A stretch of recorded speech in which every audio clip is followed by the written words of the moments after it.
Sepasang Iblis Betina. Bagian 3. Pukulan yang dilepaskan Nimin di jalur balen adalah pukulan kelabang ijo yang amat berbahaya. Sekali salah satu bagian tubuh tersambar ilmu pukulan itu, kontan sekujur badan akan matang hijau dan orangnya akan mati detik itu juga. Jangankan manusia, satu batu karang yang keras pun akan hancur dilanda pukulan tersebut. Dengan mengeluarkan suara tertawa mengejek seakan-akan mereka hanya menghadapi seorang lawan bangsa Kroco, Nila Maharani dan adiknya melompat ke samping, lalu dengan cepat mendorongkan tangan kanan masing-masing ke arah guru mereka. Wus, wus, dua larik sinar hijau yang lebih pekat dan lebih keras menyambar si nenek. Nimin di jalur balen terkejut bukan main. Jelas, ilmu pukulan yang dilancarkan bekas kedua muridnya itu adalah ilmu pukulan kelabang ijo juga, yang dulu memang pernah diajarkannya kepada mereka. Tetapi mengapa pukulan-pukulan kelabang ijo mereka luar biasa dahsyatnya? Padahal sewaktu melepaskan pukulan kelabang ijo tadi, Nimin di jalur balen telah mengerahkan hampir 3/4 tenaga dalamnya. Kalau tidak mendapat gemblengan dari seorang sakti lainnya, niscaya mereka tak bakal dapat meyakini ilmu pukulan itu sedemikian luar biasa hebatnya, batin Nimin di jalur balen. Segera seluruh tenaga dalamnya dialirkan seluruhnya ke tangan hingga perbawa pukulan kelabang hijaunya lebih dahsyat dari semula. Sewaktu pukulan-pukulan kelabang ijo itu saling bentrokan, terdengarlah suara ledakan yang amat dahsyat. Langit di atas mereka laksana mau runtuh, puncak bukit bergetar, liang telinga masing-masing menjadi pengang untuk beberapa ketika lamanya. Nimin di jalur balen terhuyung satu langkah ke belakang, sedang di depannya Nila Maharani dan Nila Mahadewi tertawa gelak-gelak. Begitulah jadinya kalau seorang nenek-nenek tua mau jual tampang memamerkan ilmu pukulan kelabang ijo yang belum sempurna, kata Nila Maharani mengejek. Nimin di jalur balen mengertakkan rahangnya. Kalau saja geraham dan gigi-giginya masih menumbuhi gusinya, pastilah dari mulutnya saat itu keluar suara berkeretakan saking geramnya. Murid-murid murtad, sekalipun kau punya 10 kepala, 100 kesaktian, jangan kira aku tak sanggup memusnahkan kalian, teriak Nimin di jalur balen. Lalu laksana seekor burung walet, dia melompat ke muka. Dua tangan terkembang ke samping. Perlu diketahui bahwa dalam dunia persilatan, nenek-nenek ini dikenal dengan julukan si walet sakti, karena jurus-jurus dan gerakan silatnya kebanyakan hampir bersamaan dengan gerakan seekor burung walet. Jurus walet meminta jiwa yang hendak dipamerkan, ejek Nila Mahadewi ketika melihat gerakan yang dibuat gurunya itu. Ini bukan jurus apa-apa, murid murtad, tapi jurus kematianmu. Nah, mampuslah. Tubuh Nimin di jalur balen lenyap dari hadapan kedua gadis itu, dan sesaat kemudian, dua buah kepalaan laksana palu godam menderu ke arah batok kepala Nila Maharani dan Nila Mahadewi. Dua kepala merunduk secepat kilat. Dua lengan berkelebat ke udara. Terdengarlah suara beradunya lengan kiri kanan Nimin di jalur balen dengan lengan murid-muridnya. Dan terdengar pula keluhan pendek nenek-nenek itu sewaktu merasakan lengannya sakit bukan main. Dia jungkir balik di udara. Sambil jungkir balik begitu, si walet sakti mengeruk jubah kuningnya, dan di kejapan itu menderulah dua lusin benda kuning sebesar uang ringgit berbentuk bulan sabit, menyerang kedua kakak beradik itu dari 12 jurusan. Selama malang melintang di dunia persilatan, kalau bukan tokoh-tokoh lihai, jarang sekali orang yang sanggup mengelit atau menangkis lemparan senjata rahasia itu. Namun hari ini, untuk kesekian kalinya, Nimin di jalur balen dibikin kaget karena dengan mengebutkan lengan-lengan pakaiannya, kedua lawannya berhasil membuat mental 24 senjata rahasia yang amat diandalkannya itu. Tergetarlah kini hati si nenek. Namun sudah barang tentu ia tak akan meninggalkan tempat itu walau bagaimanapun juga. Nimin di jalur balen, kata Nila Maharani dengan menyunggingkan senyum sinis. Apakah kau masih belum sadar bahwa kau betul-betul seorang nenek-nenek yang tak layak hidup lebih lama di dunia ini? Iblis Dajjal, makan ini, teriak si walet sakti dengan amarah menggelegak. Terdengar suara mendesing, dan sebuah besi hitam yang ujungnya diganduli 5 buah kaitan sepanjang 3 jengkal melesat ke mulut Nila Maharani. Yang diserang terkejut karena sebelumnya tak pernah mengetahui kalau gurunya memiliki senjata dahsyat itu. Dengan satu gerakan aneh, gadis ini membantingkan dirinya ke samping. Tubuhnya menjungkir kepala ke bawah, kaki ke atas, dan salah satu kakinya dengan cepat kemudian menendang batang besi tempat mencantelnya 5 kaitan itu. Jurus iblis menendang rembulan, seru Nimin di jalur balen ketika dia melihat dan mengenali gerakan yang dibuat Nila Maharani. Saking kagetnya, dia sampai tak sempat lagi menarik pulang senjatanya. Kalau saja senjata itu tidak dipegangnya dengan erat, niscaya terlepas sewaktu tendangan Nila Maharani menghantam batang besi dengan kerasnya, membuat batang besi itu bengkok. Murid Dajjal, jadi kalian telah menuntut pelajaran pada iblis penggoncang bumi, hah? Nila Maharani tertawa tinggi, begitu juga adiknya. Nah, bagus. Pantas kelakuan kalian seperti dia selagi muda. Pantas kalian jadi manusia-manusia binal terkutuk macam begini. Pantas kalian berubah menjadi anjing tua. Tutup mulutmu, bentak Nila Mahadewi. Dia menjentikkan tangan kanannya, dan segulung angin padat sebesar kepalan, laksana sebuah batu melesat ke mulut Nimindi Jalurk Balen, membuat nenek-nenek itu tak meneruskan ucapannya dan lekas-lekas melompat ke samping. Kakakku, kata Nila Mahadewi, mari lekas kita lenyapkan tua renta sialan ini sebelum dia bicara yang bukan-bukan. Dua gadis itu berkelebat cepat dan menggempur Nimindi Jalurk Balen dengan serangan-serangan beruntun yang amat cepatnya. Nenek-nenek yang telah berumur puluhan tahun itu mulai merasakan tekanan kurungan yang berbahaya. Jurus demi jurus dirinya semakin terdesak. Celaka diriku, celaka dunia persilatan kalau aku tak berhasil membunuh manusia-manusia nista ini. Lebih baik aku mati bersama-sama mereka, kata Nimindi Jalurk Balen. Saat itu dia sudah bertempur hampir 200 jurus. Jubah kuningnya sudah banyak yang bobol robek kena sambaran jari-jari atau jotosan lawan. Sekujur tubuhnya sakit, 2 buah tulang iganya patah, sedang di lain pihak, kedua lawannya kelihatan masih segar bugar. Sepasang iblis betina, seru Nimindi Jalurk Balen menyebut nama julukan kedua muridnya yang murtad itu. Mari kita sama-sama ke neraka. Dari dalam saku jubahnya dikeluarkannya sebuah bola berwarna kuning lalu secepat kilat dibantingkannya ke tanah. Terdengar suara ledakan dan di saat itu, seluruh puncak bukit tertutup oleh asap kuning yang pekat. Dewi, tutup jalan pernapasanmu dan lekas lari, teriak Nila Maharani. Kedua gadis itu menutup jalan pernafasannya, lalu meninggalkan tempat itu dengan cepat. Di belakang mereka terdengar suara tertawa Nimindi Jalurk Balen. Kalian mau lari kemana? Tubuh kalian sudah kena asap wesi kuning. Jangan harap umur kalian lebih panjang dari sepeminum teh. Ucapan itu ditutup dengan suara batuk-batuk si nenek. Benda yang dipecahkannya tadi adalah sebuah bola kuning yang berisi racun wesi kuning yang amat jahat. Jangankan tercium, sedikit saja kulit bersentuhan dengan racun yang meresap dalam asap tersebut, niscaya sekujur kulit akan menjadi cacat dan orangnya akan menemui kematian dalam tempo sepeminuman teh, dengan keadaan tubuh yang mengerikan karena kulitnya mengelupas. Dengan mengeluarkan senjata pembunuh yang dahsyat itu, Nimindi Jalurk Balen telah memutuskan untuk bunuh diri dan sekaligus yakin bahwa kedua muridnya yang murtad pun ikut menemui ajal. Namun sampai matinya, nenek-nenek yang bergelar si Walet Sakti ini tidak mengetahui bahwa maksudnya itu menemui kegagalan. Pengorbanannya sia-sia belaka. Dengan mempergunakan ilmu lompatan, Katak Sakti melompati gunung Nila Maharani dan adiknya berhasil keluar dari kepungan asap beracun. Begitu keluar dari bahaya maut tersebut, mereka menyaksikan bagaimana pakaian yang mereka pakai robek-robek akibat asap beracun, sedang kulit mereka melepuh, mengelupas merah laksana binatang dikuliti dan sakitnya tidak terperikan. Percepat larimu, Dewi, seru Nila Maharani. Kalau kita terlambat sampai ke goa, celakalah kita. Obat pemusnah racun itu masih kau simpan di tempat dulu, tanya Nila Mahadewi. Suaranya bergetar oleh kekhawatiran dan karena menahan sakit yang menyelimuti sekujur tubuhnya. Jawab Nila Maharani bergumam.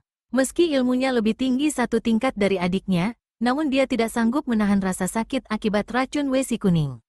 Tak lama kemudian, keduanya sampai di goa rahasia tempat kediaman mereka. Nila Maharani masuk ke dalam kamar.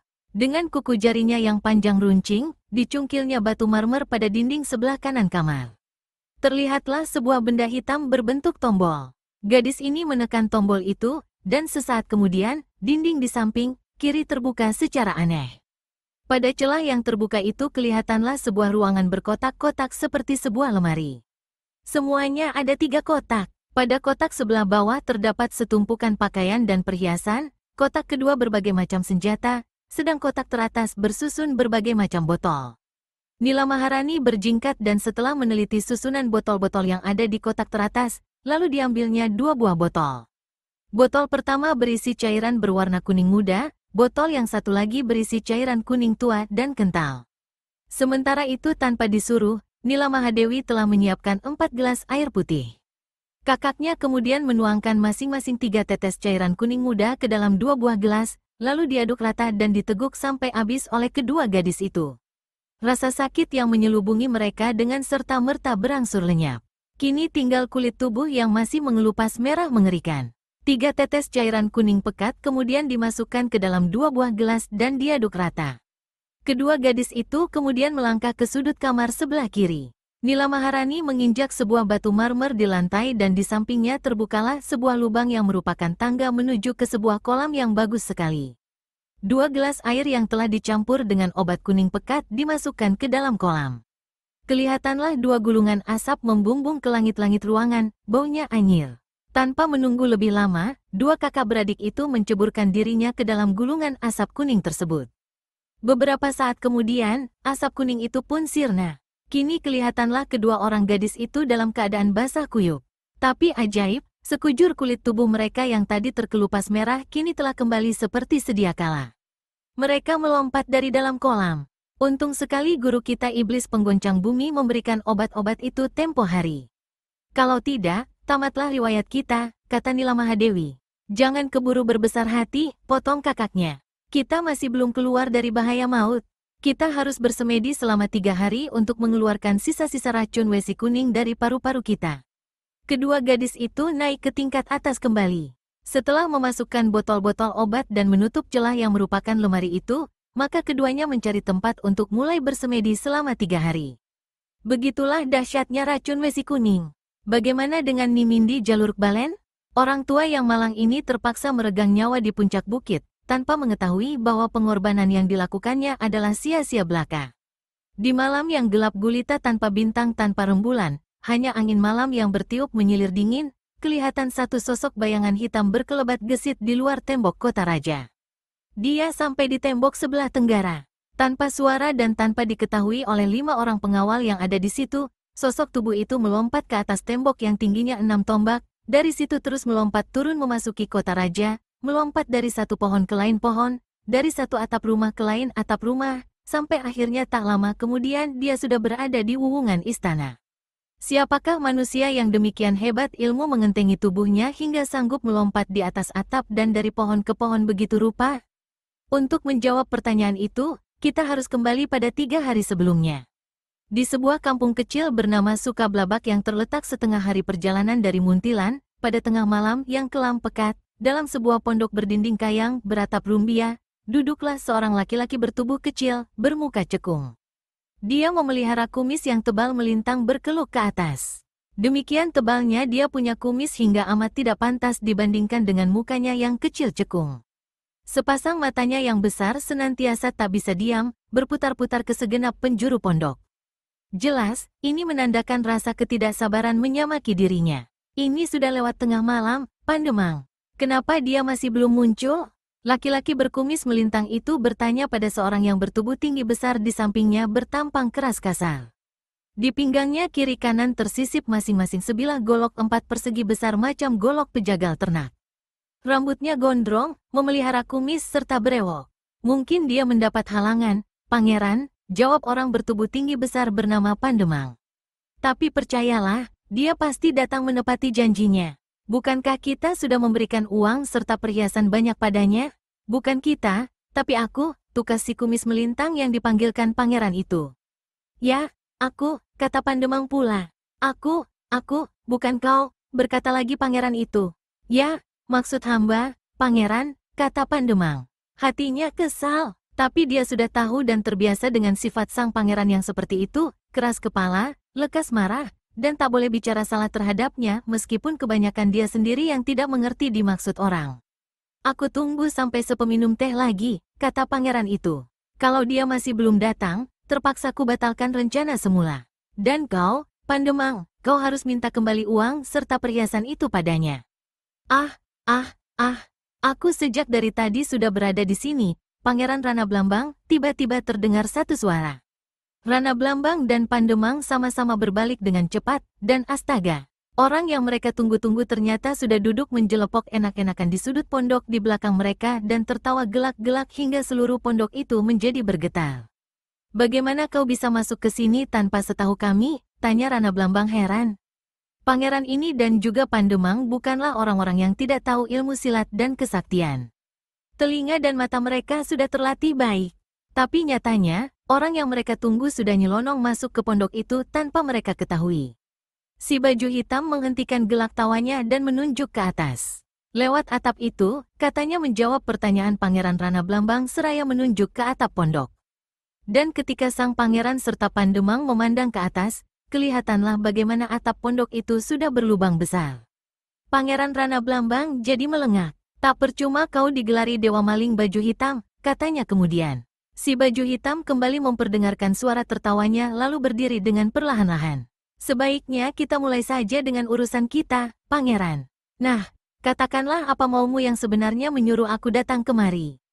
Pangeran Rana Blambang melangkah lebih dekat ke hadapan laki-laki berpakaian hitam itu lalu berkata dengan amat perlahan. Aku ingin kau mengambil tombak Trisula dari kamar Sri Baginda di istana. Tombak Trisula, ujar Dewa Maling. Jangan bicara keliwat keras, ujar Pangeran Rana Blambang. Kau harus berhasil, Dewa Maling.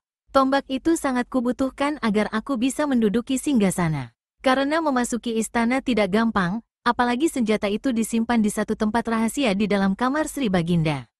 Kau tunjukkan saja tempat rahasia itu, aku pasti berhasil mengambil senjata yang kau inginkan, kata Dewa Maling pula.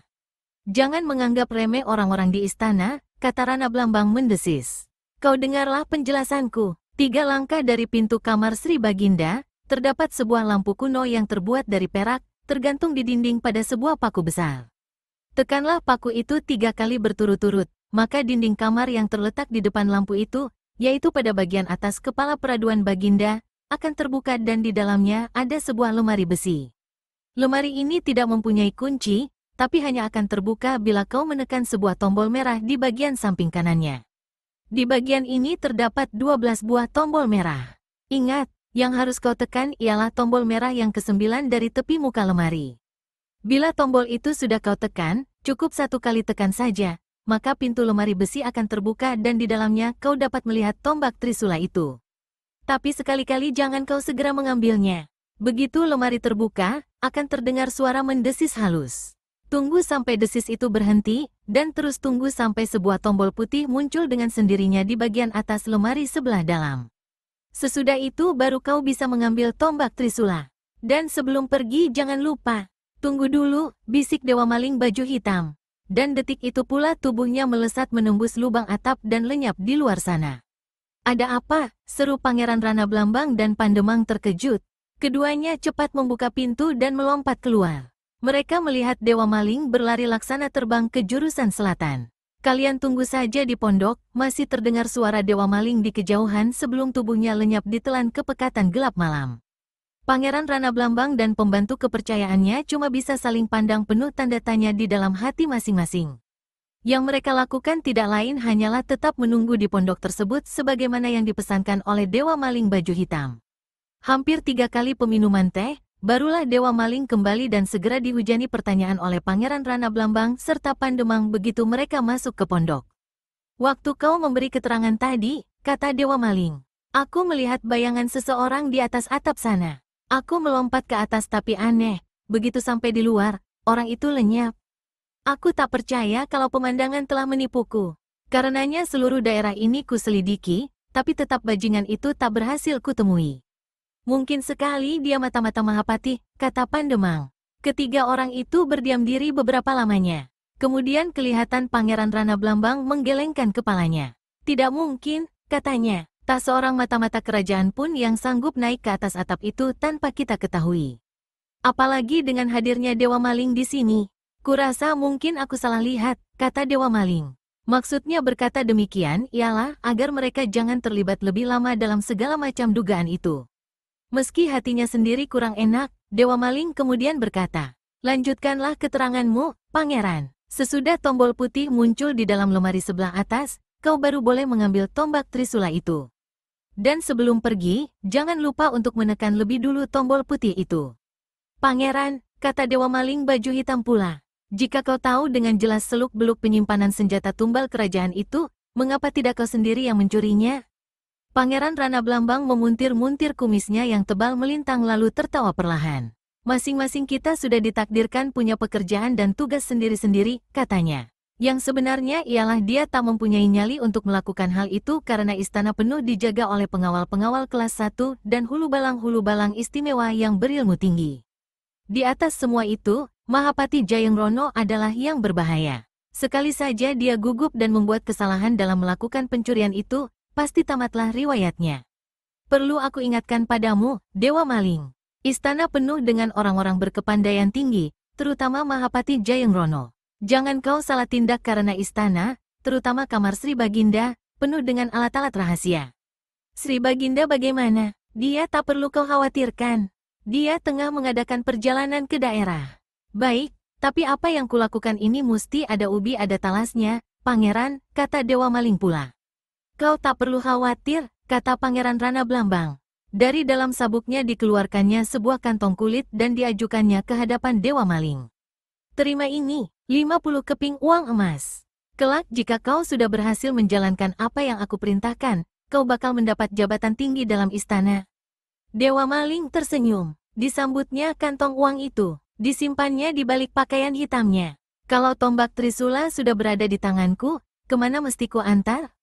Pangeran Rana Blambang mengatakan nama tempat. Maka sesaat kemudian, ketiga orang itu meninggalkan pondok tersebut. Pangeran Rana Blambang adalah putra Sri Baginda yang memerintah Kesultanan Surakerto pada masa itu. Sebenarnya dia tidak boleh memakai gelar atau sebutan pangeran karena dia cuma seorang putra dari salah satu selir Sri Baginda. Namun dengan penuh congkak dan ketinggian hati, Rana Blambang telah mempredikatkan dirinya dengan sebutan itu. Dasar orang tak tahu diuntung, meski dia tak punya hak untuk menggantikan Sri Baginda. Namun di hatinya sudah sejak lama bergejolak niat untuk menduduki singgasana. Maka ketika diketahuinya bahwa setiap pewaris tahta kerajaan harus menerima tombak Trisula sebagai syahnya dia menjadi raja, segera diaturnya rencana untuk mencuri senjata tumbal kerajaan itu. Untuk melakukannya sendiri, Rana Blambang tidak bernyali meski dia memiliki kepandaian yang tinggi. Maka melalui seorang pembantu kepercayaannya, yakni Pandemang, disuruhnyalah laki-laki itu menemui seorang tokoh silat golongan hitam yang dikenal dengan nama gelaran Dewa Maling Baju Hitam. Dengan mengandalkan ilmu lari serta ilmu meringankan tubuhnya ditambah dengan pakaian hitam dan kegelapan malam yang turut membantunya, dengan mudah pada akhirnya Dewa Maling sudah berada di atas wuwungan istana. Meski dia sudah diberitahu jelas setiap liku-liku istana dan tempat penyimpanan tombak Trisula, namun dia tak mau memandang enteng orang-orang yang ada di dalam istana. Terutama Mahapati Jayangrono yang berumur setengah abad lebih itu, ilmu kepandaiannya tak bisa dibuat main. Dari tempatnya berada saat itu, Dewa Maling dapat melihat kira-kira 50 orang pengawal tingkat rendah berada di sekeliling istana. Kemudian ditambah lagi dengan 20 hulu balang yang berkepandaian tinggi. Berabe juga, kata Dewa Maling dalam hati. Tapi dia sudah mempunyai akal. Laksana seekor burung walet, dia melompat ke satu bagian yang gelap di halaman samping istana. Dengan mengendap-endap, didekatinya seorang pengawal. Sekali totok saja, pengawal itu sudah tak berdaya. Di tempat gelap, dibukanya pakaian pengawal itu lalu setelah membuka pakaiannya pula, dengan cepat dikenakannya pakaian si pengawal. Di tangga istana, ditemuinya seorang hulu balang. Setelah menjura pada hulu balang itu, dia berkata, Mahapati Jayangrono mengharapkan kedatangan hulu balang dengan segera karena ada satu urusan penting.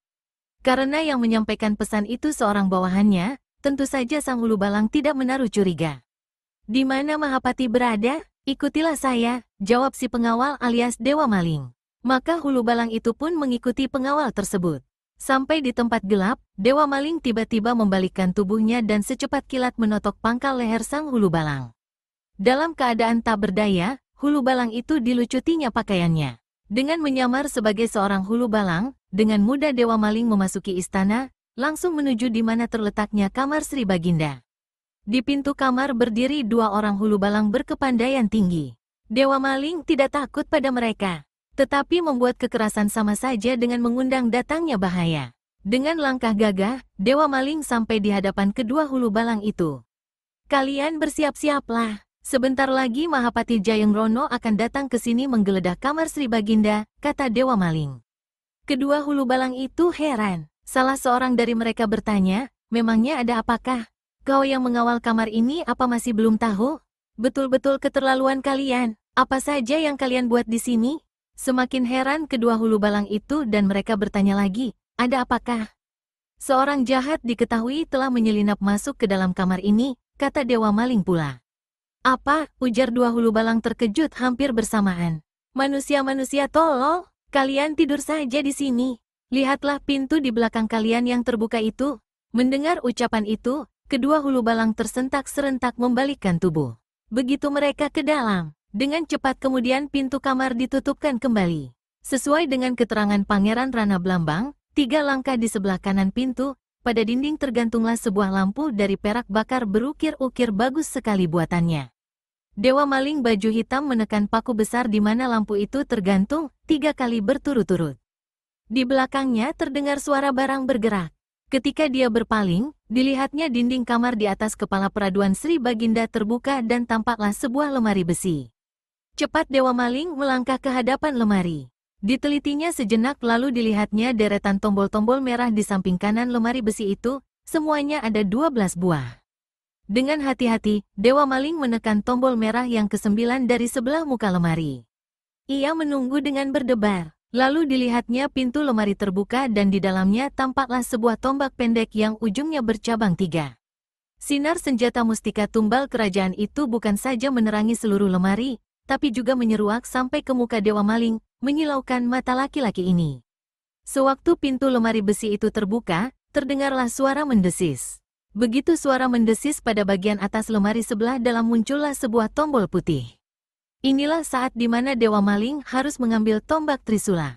Diulurkannya tangannya mengambil senjata mustika tumbal kerajaan itu. Pada saat Dewa Maling mengambil tombak Trisula, di luar kamar, 2 orang hulu balang sampai di hadapan pintu. Setiap 2 jam sekali, hulu balang yang mengawal pintu kamar Sri Baginda selalu diganti. Tentu saja kedua hulu balang ini terheran melihat kamar itu tiada berpengawal sama sekali. Kemana hulu balang yang seharusnya ada di sini? Tanya salah seorang dari mereka. Aku khawatir ada sesuatu yang tidak beres. Kau menyelidiklah ke ujung gang sebelah sana, aku akan memeriksa kamar Sri Baginda. Dengan cepat hulu balang yang satu itu membuka pintu kamar. Di dalam kamar, Dewa Maling yang bertelinga tajam telah mendengar percakapan kedua hulu balang itu. Maka dengan cepat dia menyelinap di samping pintu sebelah kiri. Sewaktu pintu terbuka, tubuhnya tertutup oleh daun pintu. Dan selangkah lagi hulu balang itu masuk ke dalam kamar. Dewa Maling mengayunkan tinjunya ke batok kepala hulu balang itu. Dengan mengeluarkan keluhan pendek, si hulu balang tersungkur di lantai. Dewa Maling cepat keluar dari kamar itu. Tapi, wut, angin keras menyambar perutnya. Dia terkejut bukan main dan terpaksa melompat ke belakang mencari selamat. Yang menyerangnya ternyata adalah hulu balang yang tadi disangkanya telah jatuh pingsan. Kurang ajar, makan ini, kertak Dewa Maling lalu mengirimkan satu tendangan ke dada lawan. Sret, si hulu balang mencabut pedangnya dan memapas kaki Dewa Maling dengan senjata itu. Mau tak mau, Dewa Maling terpaksa menarik pulang kakinya kembali. Dengan beringas, dia melompat dan dari atas mengirimkan satu pukulan tangan kosong yang dahsyat. Namun lagi-lagi lawannya sanggup berkelit.